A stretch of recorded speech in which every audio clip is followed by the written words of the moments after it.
From Washington, the McLaughlin Group, the American original. For over 3 decades, the sharpest minds, best sources, hardest talk. Hello, welcome to another edition of the McLaughlin Group. I'm your host, Tom Rogan.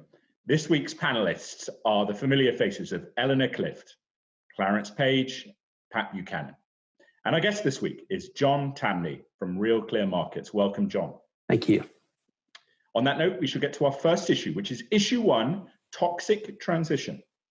A 20-something tech in Gwinnett County today has death threats and a noose put out saying he should be hung for treason because he was transferring a report on batches from an EMS to a county computer so he could read it. It has to stop. Georgia election supervisor Gabriel Sterling condemned President Trump for what he described as the president's undue tolerance for threats against election workers. Sterling encapsulates the national mood. On one side, Democrats are showing increased outrage at President Trump's refusal to concede the election to Joe Biden. On the other side, Republicans say Democrats and the media have no interest in investigating possible voter fraud. But there might be one area of agreement. In an interview with the New York Times this week, Biden said he would not immediately withdraw President Trump's tariffs on China. Pat, are we going to see this resolved before January 20th? Oh, sure we are. On the legal and judicial realm, Tom, it's been decided Joe Biden's going to be the next president of the United States. He's going to be sworn in January 20th. However, there is a cloud now over this election, which I believe is never going to be removed. We've been 1 month at this, and there are still protests against what went on in the election, a denial of the result by the President of the United States, revelations of all manner of small, if you will, fraudulent actions or abuses of the system, such that the country is never going to come together behind this election. Eleanor. Many lawsuits have been brought, dozens of lawsuits. The Republicans have not produced any evidence of widespread fraud that would affect the outcome of this election. The president is continuing in a delusionary way to claim that this was stolen from him. And he has a cultish-like following where people are believing him. And he's running the ultimate scam. He's collecting money from them to underwrite his election fraud claims going forward. He is also inciting violence by claiming that the Democrats have stolen this election and that fraud is going on. There are people out there who are going to hear the call that he is putting out. And the election officer that you just showed, Gabriel Sterling in Georgia, spoke for me and millions, 80 million Americans who did not vote for Trump, and I imagine a substantial portion of Americans who did vote for Trump, who are saying this has to stop. Inciting violence and insurrection on with baseless claims and raising money off of it. It's what Trump is doing is scurrilous. You know, John, one of the things I do think it is worth noting here that, but in anticipation of the election, you know, we might have seen more Democrats talking out against the idea of rioting if President Trump won. And that was the causal factor for the boarding up in many cities. But to Eleanor's point, President Trump continues to insist on this path, which seems to underline his disregard, at least for tradition, if not for the exigent rule of law in American democracy. How do you see this playing out in the next 2 weeks? Well, let's not forget, as you allude, that businesses were boarded up across the country, not in the event of a Biden win, but a Trump win. And so that's how Democrats were going to react. Let's also not forget that Hillary Clinton told Joe Biden that if he were to lose, to not accept the result. Let's also not forget that right up into today, Democrats still make the laughable claim that Russians captured Facebook and spent $100,000 only to steal the election from Hillary Clinton 4 years ago. And so this idea that conspiratorial stuff is just a Republican thing is laughable. But I do think that this election, there is no doubt about who won. Biden won. And I think that the error is for Biden to not make a statement that would bring the other side to him and say, look, 74 million people voted for Trump. I understand why the president would want to overturn everything to make sure this election was legal. We believe it was. We're old hands. We're going to transition as though we're winners, but we understand the reluctance of the presidents to concede right away. We said we were going to do the same thing. I think Biden is missing a very good political opportunity right here to unite the nation. Clarence. Let's talk about the very fact that we've got a president who feels so entitled to victory that he was just shocked that after midnight, as they were counting the mail-in ballots, he started to lose. People have been saying that for weeks, that the Democrats were more likely to vote early, or rather that day, more likely to vote by mail ballot, and Republicans to vote that day. That's just what happened. So after midnight, President Trump felt shocked that his votes were disappearing. I mean, I'd love to have heard that the other New Yorker, Yogi Berra, at that moment, who could tell him, it ain't over till it's over. And the votes were still coming in, still being counted. And now we see it's not over until President Trump decides to stop making a big fuss about something for which there's just been no evidence to support him. After all these lawsuits, we've only seen one in which one of these counts got any kind of real serious consideration, and that was over how far the observers were from the judges. Hardly widespread voter fraud, which he still maintains without evidence. And this is just sad. I mean, let's look at what's happened to the Republican Party right now. They are divided now between those who are going to stick with Trump through his quixotic adventures and those who are being exiled because they dare question it, like the Georgia Secretary of State. Good Republican all of a sudden became an enemy of the people overnight for telling the truth. That's the kind of insanity we're dealing with right now. And I think it's very serious and it's sad. It's certainly not funny. All right, let's do one more round robin, starting with you, Pat. Well, Clarence, these crocodile tears for the Republican Party are deeply appreciated. But let me go back to what Eleanor said. Let me go back to what Eleanor said. I mean, things perceived as real are real in their consequences. For 4 years, the Democratic Party, as John pointed out, maintained that Donald Trump didn't win the election.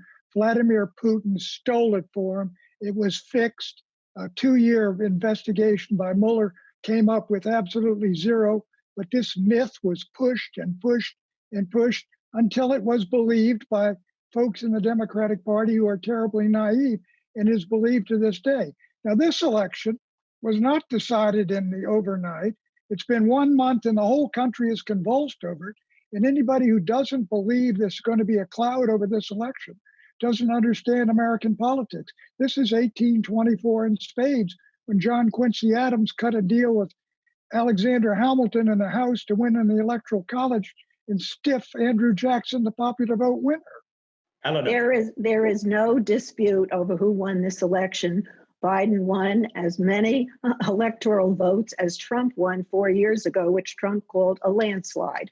He won almost 8 million more votes, popular votes, than Trump. This election has been called, has been certified repeatedly. And to John's comments that Hillary Clinton said that Joe Biden should not concede, she said he should not concede on the day of the election and the day after because of the vote counting, because of the mail-in votes, and because we are in the middle of a pandemic and millions of people voted by mail. So that was taken completely out of context. And in terms of President Biden, President-elect Biden, not being sufficiently conscientious toward the healing that the country needs. He ran on it. Every statement he's made has been reaching an olive branch out to the people who did not vote for him. I'm the president of all the people, not the people who voted. And he said it repeatedly. It's President Trump who is the toxic cloud over this country, and the fact that he is not willing to gracefully accept his loss. He is a loser, and he cannot stand it. Okay, John. Well, again, it cannot be forgotten what we witnessed, and as Pat talked about over the last 4 years, the Democrat response to what happened in 2016. Did they ever accept it? No, they most certainly didn't. And this wasn't a fringe aspect of the Democrats. You could read as late as 2018 in the New Yorker, a very sophisticated, culturally left magazine that was making a straight-laced case that, in fact, Russians manipulated Facebook and stole the election from Hillary Clinton. And so to expect now, when Democrats would never accept the numbers from 4 years ago, when they haven't accepted it all 4 years, kept saying that Trump was illegitimate, to then expect Republicans to say, oh yeah, the numbers are great, we're going to do what you refused to do for 4 years, seems unrealistic. I don't dispute Eleanor's point that Biden won. He clearly won. But can you see why maybe the other side is reacting the way it does in consideration of how infantile the Democrats have been toward every election going back to 2000? How many days did it take Al Gore to concede? What, about 37? And Clarence. John, yeah. John, you raise a very good point. I just want to point out that Democrats in 2000, there are a lot of them, didn't think Al Gore should have conceded when he did, including me. And since then, I think Al Gore did get robbed, as subsequent investigations showed. If he'd called for a statewide recount, he would have probably won. But I didn't see Democrats running out on the street causing riots. I saw some young Republicans, including young Kavanaugh, I understand, out there with signs saying "sore loser man," taking off on Gore Lieberman. But the fact is, this kind of stuff happens in elections. Somebody wins, somebody loses. Let's end with an exit question. Yes or no, please. Just yes or no. Will President Trump attend President-elect Joe Biden's inauguration? Pat? The swearing in? No. Eleanor? No. John? No. Clarence? I was doing informal polls for over a month, and I don't know anybody who thinks Trump is going to show up, and that's still true. I think he will. All right, so let's move on. Issue 2, UFO.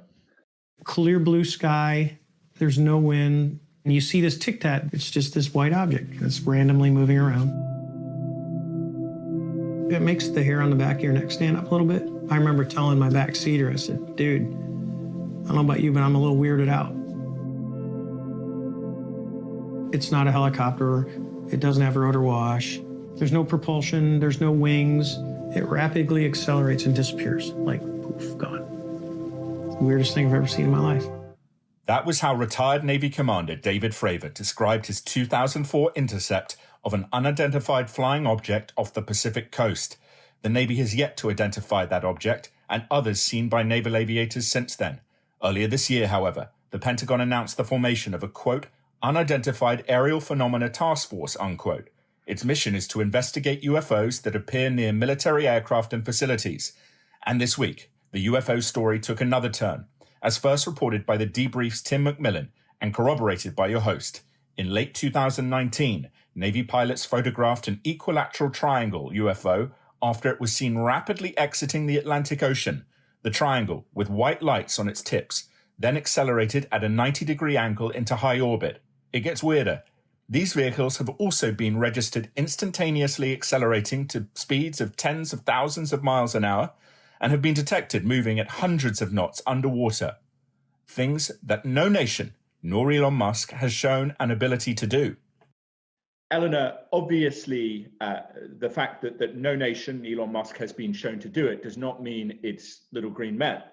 But it is curious to me, as a less auspicious journalist as the other journalists on this panel, that I seem to be one of the only people who really wants to pursue this topic. And the issue, I think, is shifting in science, but journalism, New York Times has done a couple of stories on it, but journalists seem to think that maybe this is a third rail.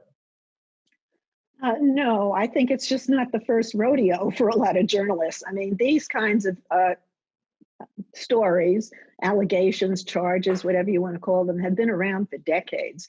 And nobody's ever been able to pin down anything. All I can say, if this is life from outer space, they're incredibly patient because they've been hanging around for a long time. Maybe they're waiting to make their move. I tend to be a skeptic. I think it's often military that's not acknowledged, might even be not our military, somebody else's military. I think technology can do all kinds of things. And I think the atmosphere also can play tricks on us. So I'm not sitting here waiting for a visitation. I think there is a subset of people who think that if we're not able to deal with the pollution on our own planet, that it would be nice if there were another planet we could have as a plan B. And, Pat, one of the things that, Eleanor's point there, I think, is well made. But one of the things that certainly, in my view, has motivated me is that the government assessment is that it's not the US, it isn't Elon Musk, and it's beyond China and Russia's capability, way beyond in terms of our intelligence collection. And that it's not only the sonar and radar, it's the pilots, it's the video. So it's now more credible in terms of our ability to detect with technology. But how do you see the issue? I think the best news is what I read in the piece you sent, and another piece is they call it unidentified phenomenon, which I think is far better than UFOs, because immediately you bring in the idea of who is it? The alien who came down to the United States on the ship and then came down to LA and all the rest of it. But I think all of that has landed an aspect of sort of kookiness and people looking at odd things, But now to describe the phenomenon and ask how it could be brought about, I think is the wisest way to go, and I think is probably the best way. I don't doubt that these pilots, when they say what they saw and they filmed it, they've got something. But again, to me, the only ones you mentioned, Russia and China, and the Chinese have just developed, as have the Russians, I understand, these super missiles that can go to hypersonic speeds, which sounds like the speed you're describing. But they need fuel, and that's not what's visible on these things. Anyway, John, your thoughts? Well, I think that things can always play tricks on our eyes, so why wouldn't they play tricks on cameras? And I think to Eleanor's point, we've been hearing about this for decades, and it never comes true. And so it's hard for me to take it very seriously, but what I do take seriously is limited government. And it just strikes me that government's a bureaucracy always in search of a purpose. What another thing for the Navy or the Pentagon to say, okay, this is a reason to expand our mandate into something that it should not be expanded into. You brought up Elon Musk. Elon Musk has proven that you don't need to be associated with government to get to space. Why don't we leave this to well-funded people in the private sector? Please don't make this yet another government program that will grow and grow needlessly and achieve much less than nothing. Fair point. Clarence, concluding. I think if Elon Musk gets involved, there's going to be some profit in it somewhere. I wouldn't worry about the government wasting their money. We've been spotting UFOs since the late 40s, about the time I was born, 1947. And part of my childhood was spent trying to persuade my parents to reveal that I really was from Krypton. I wanted to know the truth. And they never did reveal it. Presidents have asked about that. Bill Clinton reportedly, when he first got in the Oval Office, said, I want to see the UFO file. Barack Obama was asked about it last week by Stephen Colbert. Have you seen the file, however you referred to it? And the presidents said, oh, absolutely. And he said, well, what did you find out? Is it true? I said, I can't tell you. We'll move on. I would say I'm pretty confident this one is going to be in my favor, but I appreciate the need to I am from Krypton? More there for the panel next time. All right, moving on. Issue 3, Iran and January 20. The car carrying him was shot at, and about 15 seconds later, a Nissan pickup truck that was loaded with explosives blasted about 15 to 20 meters away, inflicting wounds on him that led to his martyrdom. Iran promised retaliation this week following the assassination last Friday of Mohsen Fakhrizadeh. Fakhrizadeh was one of Iran's most senior nuclear scientists, with chief responsibility for the military components of Iran's nuclear program. His motorcade was ambushed outside Tehran. Israel is believed to be responsible for the assassination. But even if the US had no involvement in this specific attack, it has heightened concerns on the part of some Democrats that President Trump might take military action against Iran prior to Joe Biden's January 20th inauguration as president. Clarence, what risk do you see, as most would perceive it, of President Trump taking military action in a concerted sense against Iran before he leaves office? There's that sensitive zone there where they could set off a chain reaction that could draw in Russia and God knows what. And so it's still a touchy situation with Iran. Now with President-elect Biden coming in on the way in, he wants to reestablish the Iran nuclear deal. Our conservatives, Republicans, think that deal wasn't tough enough on Iran. So we've got that to deal with. You know, I'll answer it with a counterfactual. What if there'd never been a Bay of Pigs? What if we had never made Fidel Castro bigger than he was? Does anyone on this panel think that Castro would have lasted nearly as long as he did? And so that's my response on Iran today. Why do we keep elevating these regimes? Why do we keep legitimizing people like Kim Jong-un, the regime in Iran? The answer is that they're not an existential threat. So let's stop essentially moving into areas that we don't belong in. We needlessly create threats that wouldn't exist if we just stayed out altogether. Okay, a different point there. Eleanor, your thoughts? Yeah, I don't think staying out of Iran forever is a reasonable option. Going back to 1979 and the capture of the hostages, we've had a fraught relationship with them for a long time, and they do have the capability to go nuclear, which would change the whole picture in that part of the world, and which is what Israel, one of our closest allies, is worried about. So it's legitimate to factor in Iran as potentially an enemy. I might as well just say it straight out, as an enemy. And the Obama administration managed to put the lid on their nuclear activities, and Trump chose to blow that up. And he apparently is flirting with the idea of bombing their nuclear facilities, which would be his way of sort of giving the finger to Iran on his way out the door. Fortunately, as Clarence said, he was talked out of that. But whatever complicity he may have had in the assassination of the scientist, I can't imagine that Netanyahu went ahead, and it's presumed that Israel is behind that. I think you've got to look at this from the standpoint of who we believe perpetrated it, which is Israel. And what would be Netanyahu's objective? He's going to insult, humiliate, damage Iran, show that they don't have the capacity or won't retaliate for it. But more importantly, if Iran does, then Bibi gets his dream, which is the possibility of going to war against Iran, led by the United States with the Sunni Arabs together with him. And this, I think, you've got to take a look at. And this is the motivation, I think.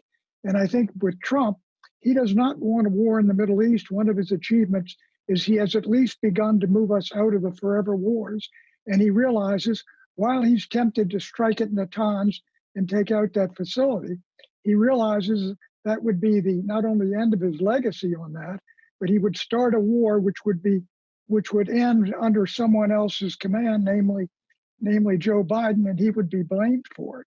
And one of the things, we'll move to predictions, one of the things I think is noteworthy here, the Israelis don't have the military capability to do it credibly, and the US may not have the ability to do it because of how deeply buried they are. Let me just say quickly, Israel's got 100 nuclear weapons at least, and the Iranian government hasn't even tested a nuclear device. They can't go never 200 produced feet. Plutonium or uranium. Can't go 200 feet underground, though. Predictions, Pat.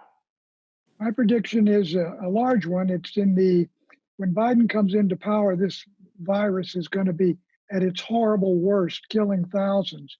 But at the same time, the vaccines will be rising. And so Joe Biden may be seen by the middle of, say, the summer of 2021 as the guy who presided over our coming out of the virus. And I think, and as a consequence, it might be hugely beneficial to him personally. Eleanor. Well, thank you, Pat. That's the best prediction I've heard from you in quite a long time. You were ready to contradict my prediction again. Right, exactly. I'm not going to contradict that one. My prediction is that ex-President Trump will be the first ex-president to be banned from getting intelligence, classified information from the administration, because his debt, $400 million that he's personally vouched for, makes him susceptible to foreign pressure, and his friendliness with some certain regimes also makes him a security risk. He could never get security clearance on his own. He only had it because he was elected president. He will not have it anymore, and he will not get any secrets from the new administration that he can potentially sell for money. I think you could say that about a lot of presidents with security clearances based on government people. But anyway, John, your prediction. My prediction is that Lamar Alexander will flip his vote on Fed nominee Judy Shelton, and she will make it to the Fed board. To be clear, the Fed's power of the economy has always been overstated. The idea that it could set the price of credit has always been laughable, but it will be good for the central bank to finally have a different point of view, a different viewpoint inside there, to basically tweak all the economists who believe one way. And so she's on her way. Clarence? I'm feeling optimistic, Tom, about a deal for a COVID relief. Both Democrats and Republicans are starting to make some significant movement on Capitol Hill. Not as much as the $400 a week that was sent out to the unemployed with the earlier relief package, but higher than the $100 that Republicans want to give Nancy Pelosi now. I think it'll be somewhere closer to the $300 a week.